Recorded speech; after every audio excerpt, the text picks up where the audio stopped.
Bismillahirrahmanirrahim. Assalamualaikum warahmatullahi wabarakatuh. Alhamdulillahil hannanil mannan, wassalatu wassalamu ala sayyidi waladi adnan wa ala alihi wa ashabihi dawil qurba wa tamassaka bil iman, amma ba'du. Yang saya hormati dan saya muliakan para habaib, masyayikh, syarifah, bunyai dan semua jamaah majelis taklim remaja pecinta Al-Quran yang dirahmati oleh Allah Subhanahu wa ta'ala. Alhamdulillah, kita kembali bermuajahah, bermuamalah taklim dan dirosah muhawarah bersama dalam majlis yang insya Allah diberkahi oleh Allah Subhanahu wa ta'ala ini, yang insya Allah pada kesempatan kali ini Al-Fakir mendapatkan tema seputar tentang kota Tarim, kota yang sangat mulia, yang sangat didamba-dambakan oleh para pecinta ilmu khususnya. Allah Subhanahu wa ta'ala berfirman dalam Al-Quranul Karim, wal baladut tayyibu yakhruju nabatuhu bi'idni rabbih walladhi khabutha la yakhruju illa nakida kadzalika nusarriful ayati liqaumi yashkurun. Kata Allah Subhanahu wa ta'ala bahwasanya negeri atau daerah yang baik pasti akan Allah kehendaki muncul atau tumbuh dari negeri tersebut tumbuh-tumbuhan, tanahnya subur, airnya mengalir deras, tanaman-tanaman banyak, buah-buahan melimpah, dan yang paling penting orang-orangnya di situ pun soleh, bertakwa kepada Allah. Itu adalah tanda bahwa negeri tersebut makmur. Tapi wal balad walladhi khabutha la yakhruju illa nakida. Kalau negeri itu buruk, negeri itu kotor, tidak ada orang baik di sana, tidak ada kebaikan di sana, tanahnya akan tandus, tanahnya akan gersang, tidak akan ada kesuburan di sana, tanaman-tanaman juga akan susah. Kalaupun ada, tidak diberkahi di sana. Ya, yang keluar hanya ampas-ampas atau hama-hama yang justru malah merusak dan akan menghancurkan daerah tersebut. Kota Tarim adalah kota yang berada di tengah-tengah lembah, yang mana kita tahu kalau lembah itu pasti gersang. Tapi Masya Allah, tabarakallah, Tarim kita kenal dengan negeri yang subur, negeri yang sangat hijau, negeri yang banyak air melimpah ruah, ya. Berkah apa? Berkah orang-orang soleh di dalamnya, warga-warganya baik, orang-orangnya baik, taat kepada Allah Subhanahu wa ta'ala, banyak yang mencintai ulama, banyak yang mencintai habaib, banyak yang menggaungkan syiar-syiar Allah Subhanahu wa ta'ala. Lantunan ayat Al-Quran dibacakan di mana-mana, majlis ta'lim di mana-mana, di rosa, sekolah ataupun ma'had, semuanya aktif di sana 24 jam penuh. Masya Allah, tabarakallah, Allah memberikan rezeki kepada warga kota Tarim, diberikan kesempatan mencicipi nikmatnya ilmu, nikmatnya dekat dengan para habaib, nikmatnya dekat dengan para ulama, dengan orang-orang yang mempunyai ilmu, yang mana masyarakat di kota Tarim dengan kedekatan mereka dengan orang-orang soleh ini, mereka menjadikan mereka suri tauladan, mereka menjadikan mereka panutan sebagai tolak ukur kehidupan mereka bermasyarakat. Karena itulah, kalau kita ittiba dengan salaf, kita mengikuti jalan-jalan ulama salaf kita, insya Allah jalan kita pun akan lurus, jalan kita pun akan sesuai dengan sunnah Nabi, dengan ajaran dan manhaj Rasulullah SAW. Karena yang dipegang oleh ulama salaf kita, ulama-ulama ahlu Tarim, Sadah Ali Ba'alawi, tidak lain itu adalah manhaj dari Rasulullah SAW. Itu adalah pondasi yang dipakai untuk masyarakat kota Tarim dalam berakhlak, dalam beradab juga. Mereka mempunyai 5 pilar yang sangat kuat ketika ingin menjadi orang yang husnul khotimah di dunia maupun di akhirat, yang mempunyai akhlak yang baik, mempunyai adab yang baik, mempunyai perilaku yang baik di mata Allah ataupun orang ataupun manusia. 5 pilar ini adalah 5 pilar yang dimiliki oleh Sadah Ba'alawi. Ada 5. Yang pertama adalah al-ilmu wal amalu wal khaufu wal wara'u wal ikhlasu. Ya, ada 5. Yang pertama ada ilmu, yaitu memiliki ilmu. Pondasi dasar orang-orang tarim, ahlu tarim adalah berilmu. Memiliki ilmu adalah kunci dia bisa sukses di dunia maupun di akhirat. Kunci sukses bahwa dia ini bisa memiliki akhlak atau tidak, itu karena ilmu. Karena dalam berakhlak pun, memiliki adab pun, itu ada ilmunya. Tidak asal-asalan melakukan hal ini atau hal itu tanpa ada dasar ilmunya sama sekali. Itulah orang tarim. Jadi semua didasari oleh ilmu. Tidak ada pekerjaan satupun yang ada di kota tarim kecuali itu didasari oleh ilmu. Ya. Al-ilmu yarfa'u man min ahlihi. Ya, ilmu itu mengangkat derajat orang yang memilikinya.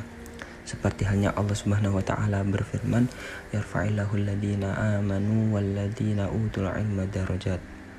Allah akan mengangkat derajat orang-orang yang beriman dan derajat orang-orang yang memiliki ilmu. Orang yang memiliki ilmu, setiap tingkah lakunya pasti didasarkan oleh ilmu tersebut, ittiba'an. Ya, apalagi sumbernya dari Rasulullah SAW, maka setiap yang ia lakukan karena mengikuti ajaran baginda Nabi Muhammad SAW. Dan yang kedua adalah al-amalu. Setelah orang tersebut memiliki ilmu, maka dia harus beramal atau mengamalkan ilmu yang dimiliki tersebut. Andai kata dia memiliki ilmu banyak tapi tidak diamalkan, maka itu akan sia-sia. Ya. Orang yang sia-sia. Al-ilmu bila amalin kasyajaratin bila thamarin. Ya. Karena apa? Karena orang memiliki ilmu tanpa diamalkan itu sebagaimana pohon tanpa ada buahnya. Artinya apa? Pohonnya subur tapi tidak bisa dimanfaatkan, tidak berguna, tidak ada apa-apanya, tidak ada bedanya dengan rumput. Ya, meskipun pohonnya besar, terus daunnya rindang, hijau semua, tapi tidak berbuah, tidak ada yang bisa dipetik, tidak ada yang bisa dimanfaatkan, maka sia-sia, tidak ada bedanya sama rumput. Begitulah kalau kita memiliki ilmu tapi tidak kita amalkan sama sekali. Wa kullu man bighairi ilmin ya'malu a'maluhu mardudatun la tuqbalu. Begitu juga kalau ada orang beramal, melakukan sesuatu tapi tanpa didasari oleh ilmu, maka semua amalnya akan ditolak. Itulah sebabnya tidurnya orang yang ahli ilmu lebih baik daripada ibadahnya orang yang ahli ibadah. Ya, karena apa? Karena orang yang memiliki ilmu, dia itu pas tidur ada ilmu yang ia bawa. Pas mau tidur berniat dengan ini, dengan itu, membaca doa ini, mengamalkan itu, mengamalkan sunnah ini, sunnah itu. Tapi orang yang ahli ibadah, dia hanya mengerjakan ibadah yang ia tahu saja, tanpa tahu ilmu-ilmu yang lain. Yang ketiga adalah al-khaufu. Ketika seseorang memiliki ilmu dan sudah mengamalkannya, dia harus khauf. Khauf itu takut. Artinya apa? Setiap yang ia lakukan harus karena ketakutan atau ketaatan dia kepada Allah Subhanahu wa taala. Ya, karena thamratul ilmi itu al-khaufu. Buah dari sebuah ilmu, buah atau hasil dari sebuah ilmu itu apa? Itu ketakutan. Artinya apa? Semakin tinggi ilmunya, maka semakin sadar dia dan semakin takut dia kepada Allah Subhanahu wa taala. Kalau dia punya banyak ilmu tapi dia tidak takut kepada Allah Subhanahu wa taala, maka dia termasuk orang-orang yang fasik. Artinya menggunakan ilmunya tanpa dasar takut kepada Allah dan sia-sia semuanya. Yang keempat ada al-wara'u. Ya, al-wara'u itu selalu menjaga dirinya dari hal-hal yang diharamkan oleh Allah Subhanahu wa taala. Jangankan yang diharamkan oleh Allah Subhanahu wa taala, yang syubhat, yang tidak jelas apakah ini halal ataupun haram, itu dijauhi sama dia. Begitulah akhlak orang tarim. Orang tarim ketika tahu bahwa barang ini bukan miliknya atau tidak tahu siapa pemiliknya, maka dia akan menjauhi. Akan dijauhi tanpa disentuh sama sekalipun. Tidak diambil atau diapa-apakan. Makanya ketika kita ditarim, jangan heran ketika banyak ada motor tergeletak di pinggir jalan, ada mobil tergeletak di pinggir jalan sampai rusak. Itu kenapa tidak ada yang mengambil? Itu bukan karena tidak ada yang mau mengambil, tapi mereka takut. Mereka punya rasa warok, tidak mau menempelkan kulit mereka kepada hal-hal yang bukan hak milik mereka, apalagi hal-hal yang diharamkan oleh Allah Subhanahu wa ta'ala, ya. Tapi saking baiknya orang tarim,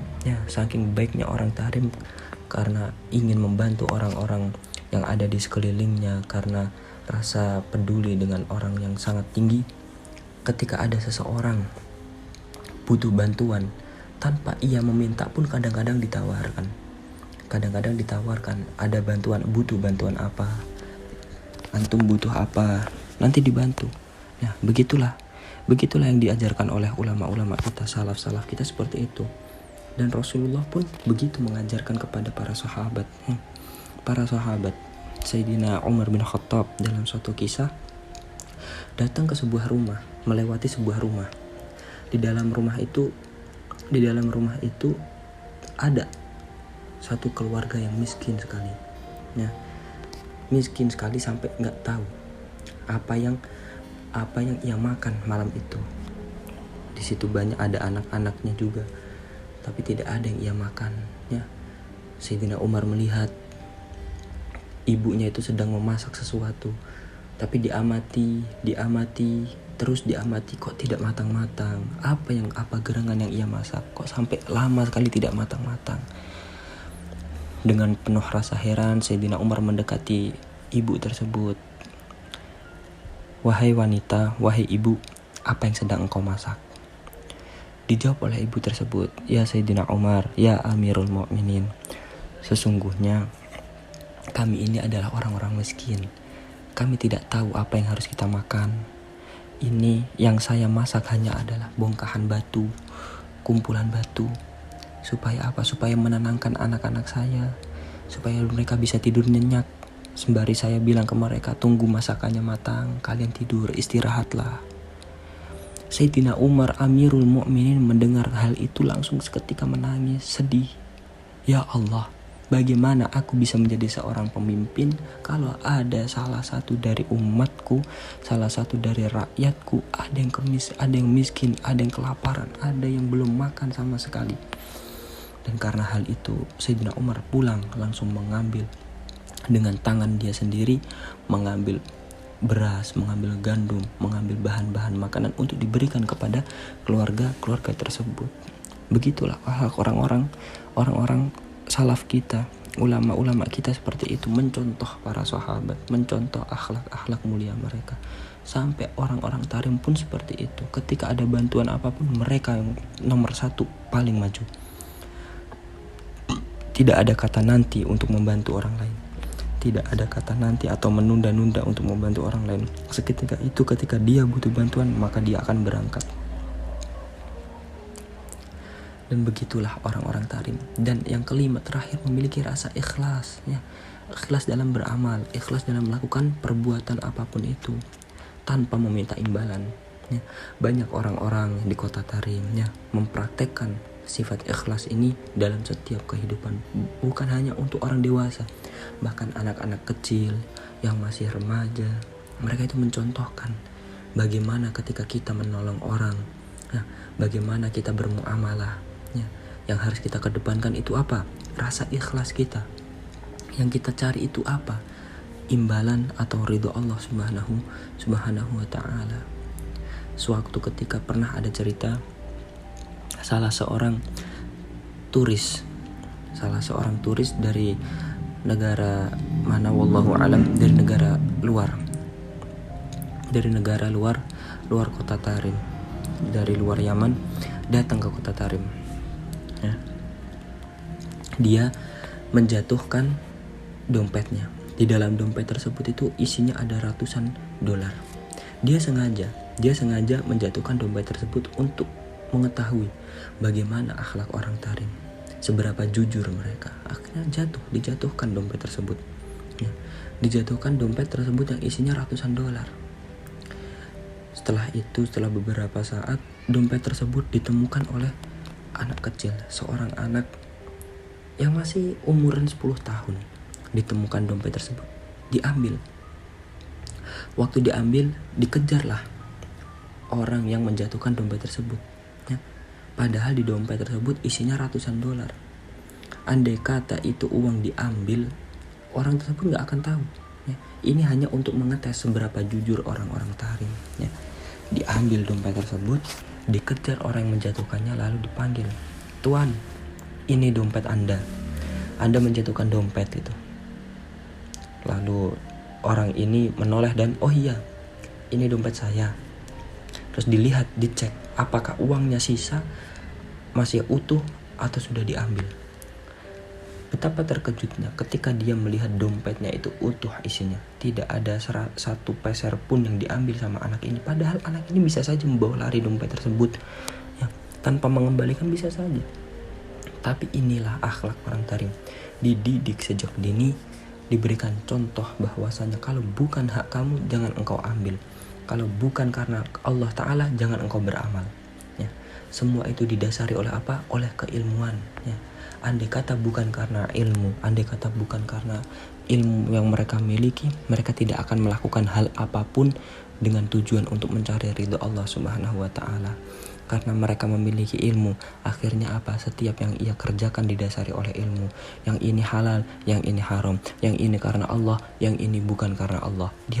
Mereka tahu, jadi ada timbangan untuk kehidupan mereka. Yang mereka kejar itu hanya ridho Allah. Maka jangan heran ketika kita berada di tarim, kenapa kita tidak melihat kemewahan, kita tidak melihat orang kaya yang memamerkan hartanya, berfoya-foya dengan ini dengan itu. Tidak ada. Karena apa? Karena prinsip hidup mereka memperkaya diri itu untuk berjuang di jalan Allah, bukan untuk memamerkan kepada orang lain, membuat orang lain sakit hati, menyakiti orang lain dengan kekayaan mereka, menindas dan yang lain sebagainya. Tidak ada. Karena akhlak orang tarim seperti itu.